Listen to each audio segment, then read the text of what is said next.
Hey guys, welcome back with me again in the channel. On today's tutorial, I'm going to show you how you can manage the viewers of your TikTok story. So in here, what you need to do is open the TikTok app first, and if you want to set who can view your TikTok story, you can just go to your profile, then click on the three lines icon at the top right corner.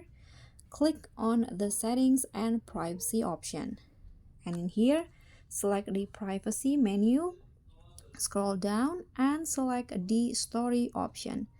And as you guys can see here that the current settings is everyone, so everyone can view my story, and I want to set it that the viewers will only be my friends. So click on friends option, then you can just close it, and that's it. So guys, thanks so much for watching. Don't forget to like, comment and subscribe. Also click on the thanks button. Bye.